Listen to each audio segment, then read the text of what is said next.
the great monarch in Britain. Wonderful. And King Charles, man, it's amazing to see. Some people say these relations between the monarchy and the Commonwealth are getting a bit tired. That's individual, because you know how we cherish the Kingdom of Ashanti. You don't and the share tradition, the kingdom that we have. Yeah. And I think that defines your identity. The opinion polls tell us that young people are less in favour of the monarchy than older people, and the numbers are going down among kind of under 25s. Do you buy that at all? I don't know. I think there's mixed views between my friends. I think that narrative is probably true, but I wouldn't fit into that. Yeah. I'm absolutely all for it. Not by the looks of you, anyway.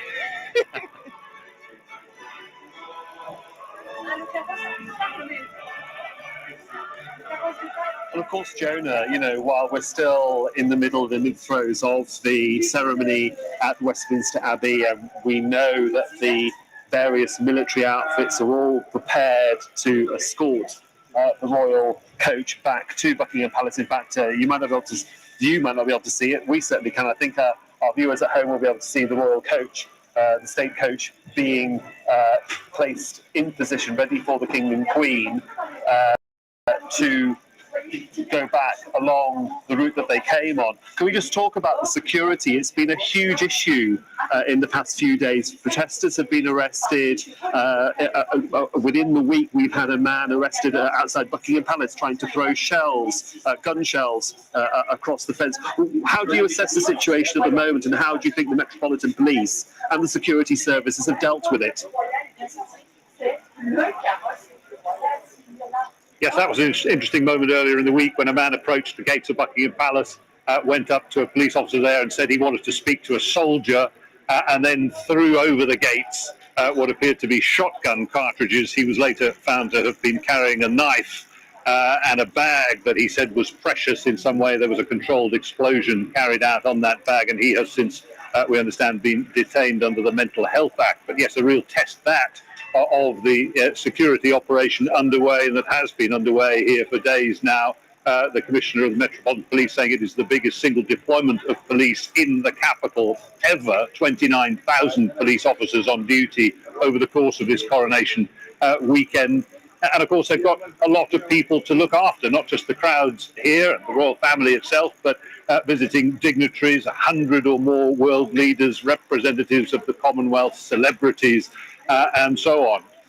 And they will be aware that there are elements here, not just ardent royalists, who are here to protest against the royal family and against the king and against the monarchy. A short while ago, we were up on Piccadilly, just across Green Park, and watched several hundred, 200 or 300 perhaps, anti-monarchists marching down Piccadilly very angrily, carrying banners saying "Abolish the monarchy, not my king." Things like, how can you believe in equality and democracy and also believe in the monarchy? And all of that, of course, off the back of stories in recent times, recent weeks, about the wealth of King Charles that has been revealed. He is a billionaire, twice over in dollar terms. Many people feel he should be paying for his own coronation rather than it coming out of the public purse. So there are lots of attitudes around that the police will be very aware of and wary of. They have new powers to search and detain people. Those were exercised in the early part of the day when a number of these anti-monarchists were arrested and their banners removed. But on the whole, this is a pretty singular, focused occasion. Apart from the rain, as I say, it is all about the occasion and the show of the coronation.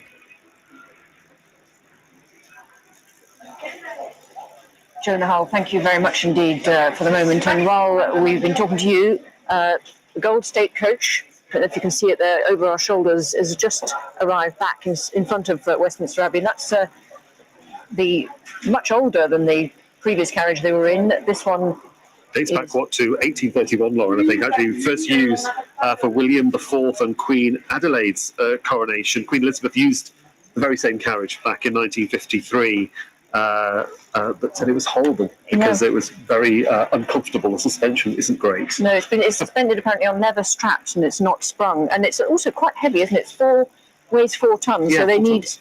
This time 8 horses to pull it. And so they also, because of the weight of it, have to go quite slowly. So the procession back under the rain, unfortunately, will be quite a lot slower along the same route. A nice little fact for you all at home if you're watching, is that Martin Oakes is the carriage brakeman, and there's a really nice family connection here to coronations because it was his great-grandfather that was the brakeman for the George VI coronation, and his grandfather also was the brakeman for Queen Elizabeth II. So there's a great deal of connection between the Oakes family and the carriage that will take both the King and the Queen back to Buckingham Palace. And it's interesting also that this time the route is shorter than the 1953 coronation. So the route back for the Queen, when she had to endure it, she said it was a horrible experience. I think Queen Victoria refused to travel in that one because she said it was such an unpleasant experience. This is the joy, I think, of this particular coronation and the vibes that we've got in London while we've been here, is that people are happy to come out, it seems. Certainly the ones I spoke to, because they want to be on the route. It's a much shorter route and easy to access and easy to actually view. The viewing points along the way of wide pavements here in London, across the Mall, Trafalgar Square, even Parliament Square, just down the road here. Very accessible, very easy to get a view of the new King and Queen. And so at the moment, they will, before they start that procession, they still have to be clothed in the robes of estate. So not the robe of state that they started off in, but these robes of estate, purple velvet robes.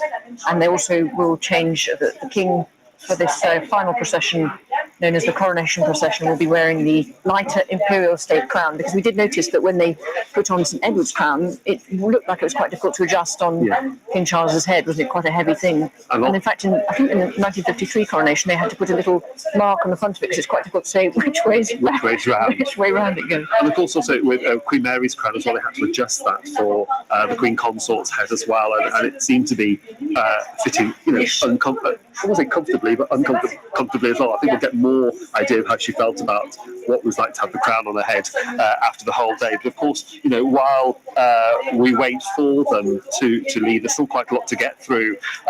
There will be various anthems. The national anthem will be sung, and then the procession where the King will meet with various faith leaders before he leaves the cathedral. And Christopher Wilson has been watching all this for us. And Christopher, with your historian's hat on, how do you see Charles III compared with, say, Charles I and Charles II? I mean, he decided to keep his own name to be Charles III, but those two were quite controversial figures. Tell us what you expect from Charles III. Well, I thought it was a risky choice, really. He could have called himself George VII or Edward IX, but he chose Charles because the first Charles had his head chopped off, and the second Charles was a licentious man who was, if there were tabloid newspapers around in his day, he wouldn't have lasted very long because his love life was quite extraordinary, breathtaking. But there are just a couple of things that I saw here today, which I'm going to take away with me, which I think are really very remarkable. Some takeaway moments, which we'll be able to see on replay later in the day. I'm the same age as Charles, roughly speaking, and it's an ordeal for a man of that age to wear these huge, heavy robes and sit there with a huge, heavy crown, 5 pounds on his head. And he did it unflinchingly, and I thought that was great. But of course, the heat that's generated underneath all those thick robes is colossal. And the lights in the church, in the abbey, I think he's done magnificently well there. And on Action Replay, I want to be able to see the fountain pen moment when he signed his name. There was no exploding pen this time, but you could see just a flicker of relief on his face. His eyebrows went up when he'd got through signing the document without any ink being spilt. He was very relieved about that. And I think the most moving moments of all that we've seen so far, and again we'll get this on replay, is when Prince William stepped forward to make his pledge of loyalty. He kissed his father on the cheek, and the King blinked back tears. And that to me was the high point, not the crowning, but just to see this loyalty between father and son expressed in that very simple way. And one last thing I just wanted to say, I wonder whether anybody else has noticed the colour of the carpets, both the blue and the yellow of the Ukrainian flag. Yes, that is quite poignant, isn't it? Just to pick up on the family side of things, I mean, clearly Prince William was there to take a key part in the ceremony, but Prince Harry, the other brother, was just in the congregation, and that split, if you like, in the royal family, or the kind of rift that's talked about between the two brothers, and the rift that we've seen essentially in Harry conducting a court case just a few days before the coronation. Do you think that's going to be one of the biggest challenges for kind of keeping the monarchy united, and a big challenge for Charles as he goes into this period of monarch, and he won't by definition be able to have as long as his mother? Do you think he'll be able to make his mark and keep the family together enough to preserve the monarchy? Well, I think that Prince Harry was definitely the elephant in the room here today. And the sad thing is that the British press will make very much of his presence in the cathedral, whereas, as we saw, he played no part and had no part to play, very similar to his uncle Prince Andrew. They are unimportant on an occasion like this, when the king is anointed and crowned and a new reign has officially begun. And it just shows that the difficulties which are faced within the family are trivial by comparison with the enormity of Charles's pledge to the nation that all should be equal and that he should treat everybody with equal respect. A community of communities. These are the things that matter, and family squabbles really matter not at all on a day like this.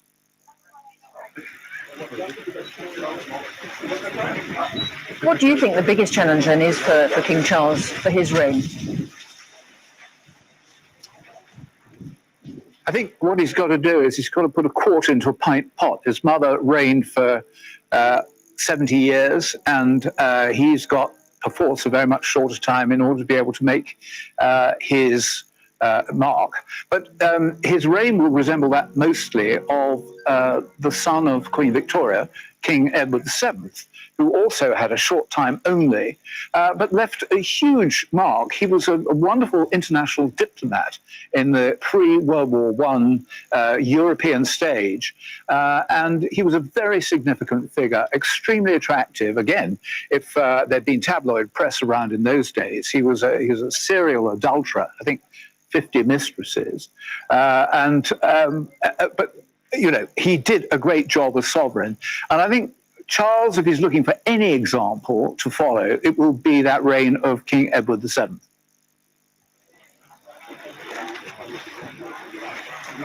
And the coronation clearly is a moment for global eyes to be on Britain. How much does a monarch participate in the kind of the foreign affairs side of the UK? I mean, how much of a soft diplomacy role does Charles have, do you think?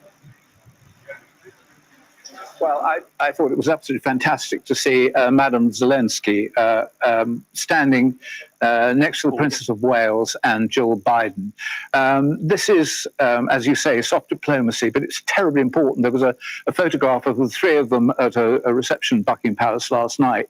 And just to see that it's very important at the moment, we feel, that Ukraine is freed from the slavery and oppression of the Russian invasion. And to see the Prince of Wales standing between these two important figures shows that it does have a role. It cannot interfere with the political process, and Charles has acknowledged that. He can no longer send black spider memos to cabinet ministers and bring them to heel and tell them what he thinks and get them to do his bidding. But there are other ways in which it could be done, softly, and just drawing together as many heads of state. The party they had last night at Buckingham Palace, where there were kings, there were queens, but there were also heads of state, politicians.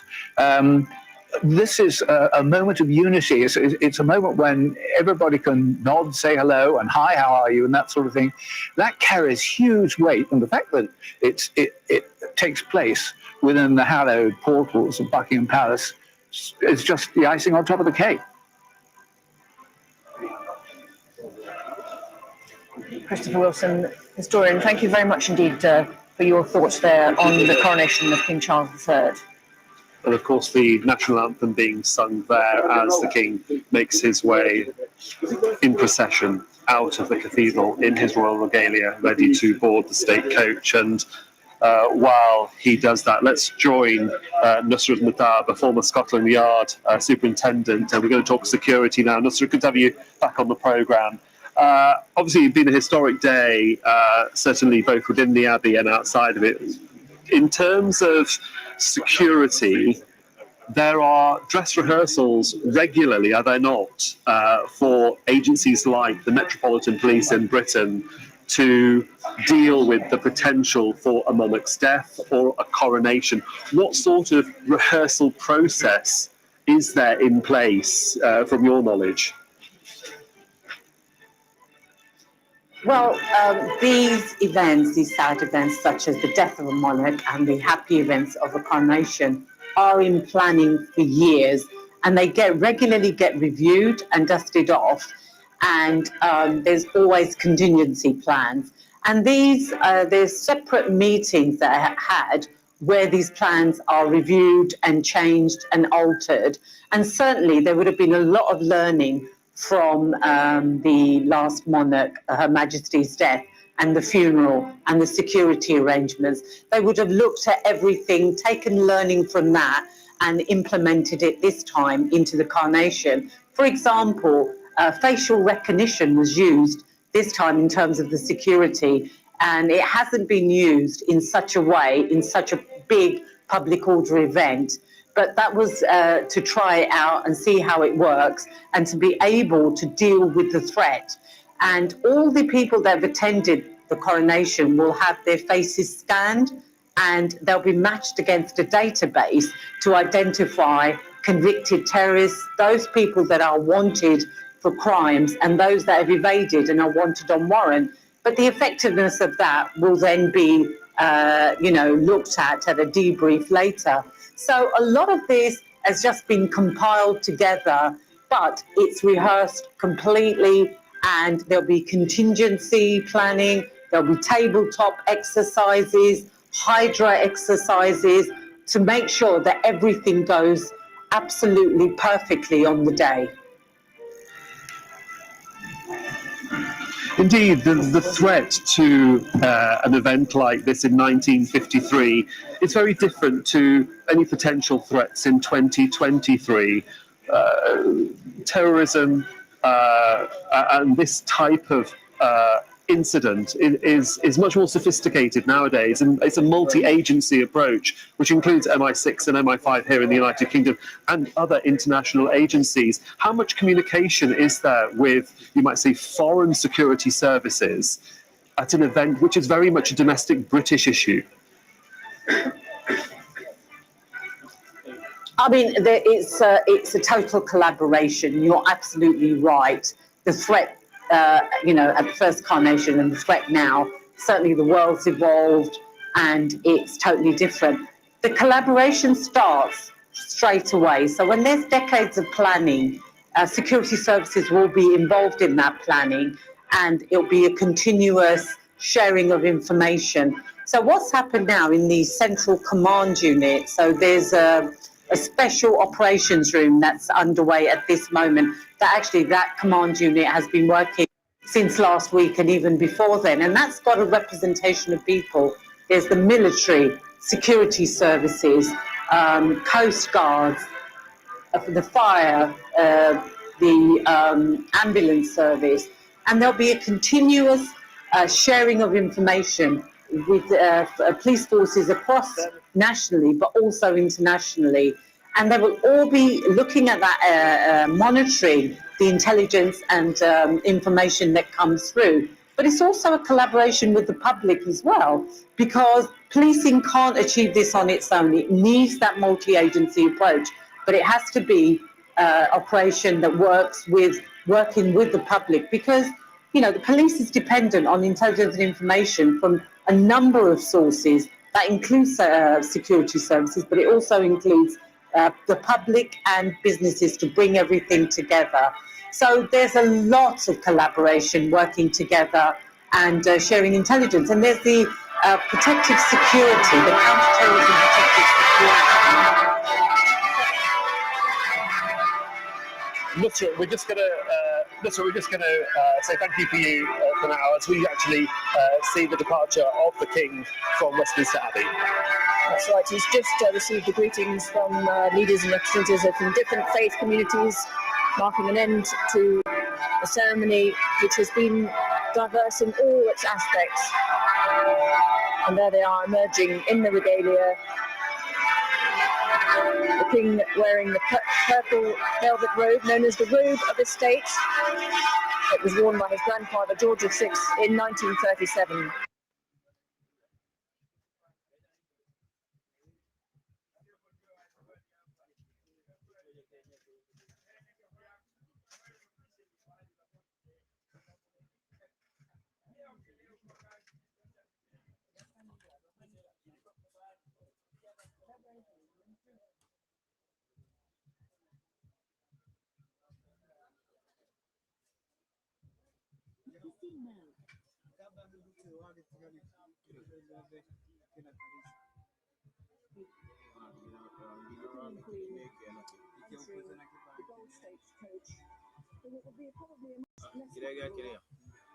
To Buckingham Palace, the reverse route round Parliament Square and making their way back towards Buckingham Palace.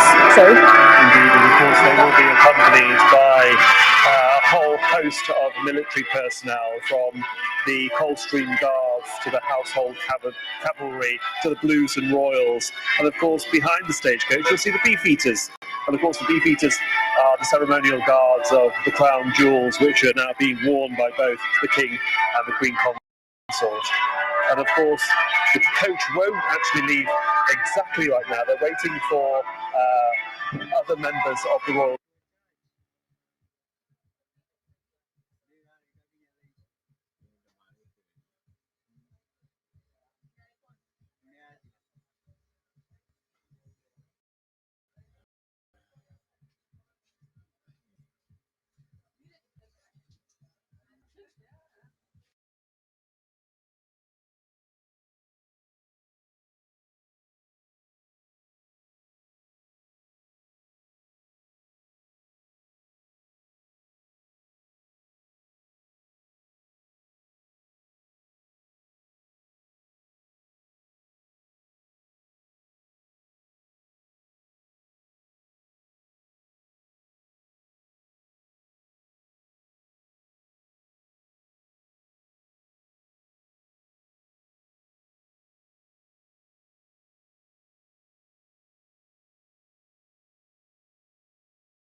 me that I was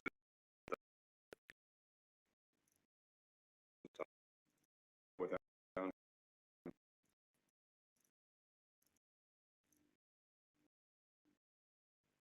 you didn't have a choice.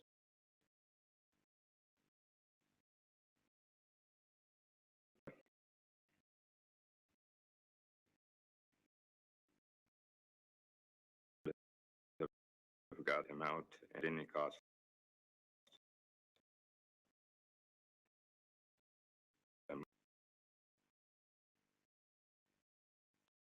First of all, I have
ya.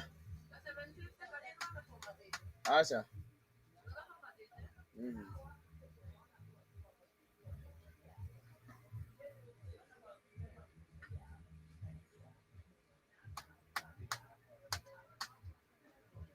Ega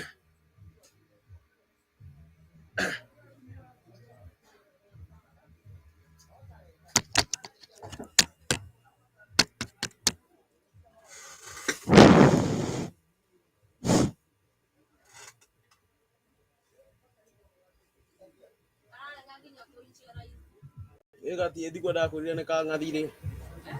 Edi goda ko ri krega to mauna gre hadis kitra insurance. Bluetooth mode.